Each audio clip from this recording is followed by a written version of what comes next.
So just a few words about time, the least understood part, feature, The least power, or understood force of our university feature, power, that force once of our again seems to be universe, not perhaps the most university. important in the Apologies for the equation slip of the tongue. that we once again fail to understand. Good morning, this is 21st of May 2023 and I am at the north bank of River Thames, close to the Millennium Footbridge, and just opposite the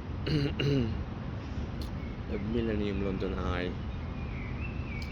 It's a time when it comes to kids, particularly the smallest kid in the family, the one who were born last and still alive, say at the age of 1 or 2. Being the smallest kid or the youngest was the absolute advantage in my own case. Yet with Melinda, that's where the catastrophe started 40 odd years ago. The only way to get out of this situation in an inclusive, reconnecting way is to understand the role of time. At the age of 1 or 2, the advantage of 1 year, siblings' advantage of 1 year is huge because there is competition for the attention of the caregiver rather than the parent.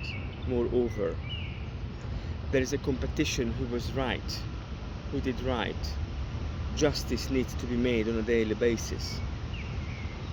And when the parent is busy and there is nobody there to put false perceptions, false ideas right, the malevolence, the only thing a small kid has as an advantage against their own sibling, it is crucial that all these false beliefs start to become the reality, a very limiting mindset, which doesn't necessarily mean narrower mindset. It just means does not covering the same bandwidth as others would do. In my case, the difference was 6 years between my brother and myself.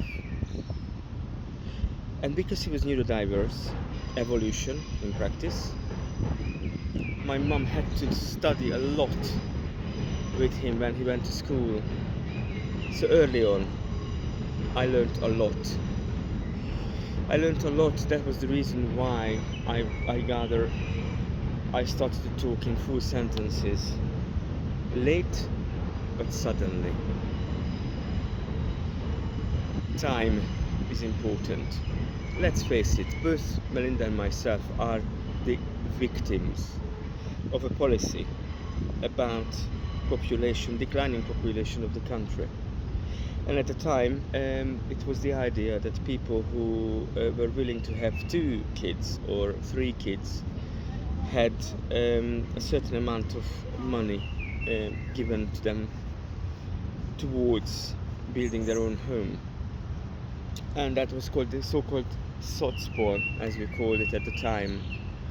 And both of us are a victim of it. People had various ways of going on about this. My mum had 4 pregnancies, 2 of us are alive. So the 2 more pregnancies in between were not. Most people decided to kind of group together the small kids. So then they could be looked after in one go, as it were, whilst dealing with life otherwise. And that was a mistake. Now we know, because it was impossible at the time, particularly for the peasantry in the countryside, where making ends meet, and having said that, a quite decent quality of life was only obtainable or obtained by self-exploitation. So there was no time for the parents to be present. There was no time to put it right what the siblings with their judgment on the younger one damaged as such. And when it comes to girls, in the Western Christian culture, that meant for the very long time just to shut up and cope with everything, do everything perfectly without a drop of sweat or without a tear. By now, on this long journey about culture and being intertrans, being between two cultures and dealing with health view. As a nurse, as a human being, I was in this very, very privileged position for years now to deal with this. The story is not sad, but there is a great deal of unfairness and inequality, not quite in a way as one would ascertain from media. The most oppressed here in England to this day, I find, are kids and men, Englishmen more precisely, shortly after English women, or women rather, who very, very oppressed, but not least because us immigrants would not listen. We just would not listen.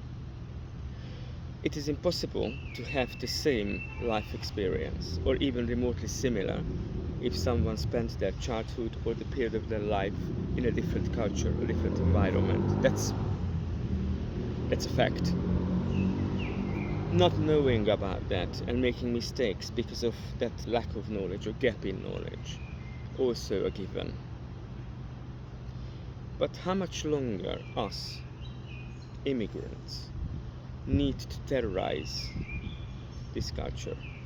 How much longer we need to undermine because we shame ourselves, because we don't listen and we just don't pause and think for a moment about the other interpretation, because we always have to have, this is the most important message, you really should have, or must have rather, another plausible, equally plausible, valid explanation for everything what we see.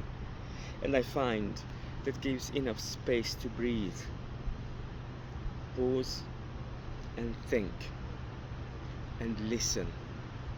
Just because it's communicated, the ways, the identity, the cohesion is communicated in different ways, it doesn't make it any better or worse. And indeed, exceptionalism has a very important drawback: the difficulties around quality control. How poor quality is being identified, particularly in the English no-fuss culture, because they don't want to make a fuss. This is the reason why I'm absolutely convinced most of the services, that was the biggest shock to me 15 years ago, are so poor quality compared to the continent. It's unbelievable and much more expensive in the end. As for Melinda's behavior, the abuse, the fear and the panic is not sustainable. Moreover, it leads to almost complete or continuous dissociation. And when somebody is dissociating, it's so difficult to create even lived experiences, reliable lived experiences. Moreover, memories, particularly if at night there is no sleep, just self-hypnosis. So whatever she dreams and thinks to be the truth, moreover, it's just coming from the environment and through the earphones. How long we need to go on this? When a child is small, their world is that room. And when things go wrong, quite easily they think they did something wrong. Of course, because they're programmed for survival. And they don't speak the language, they don't know the culture, they don't have importance, significance, visibility even, the only thing they have when they arrive to planet Earth is to smile or to cry, to get and maintain the attention of the caregiver, to communicate the variety of feelings, internal experience, whatever. Yet they've got only two tools.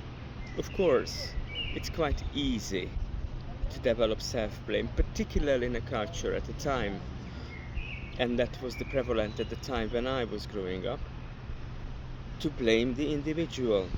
Do not spoil the child, do not pick them up when they cry, do not soothe them when they cry, because they're gonna get spoiled.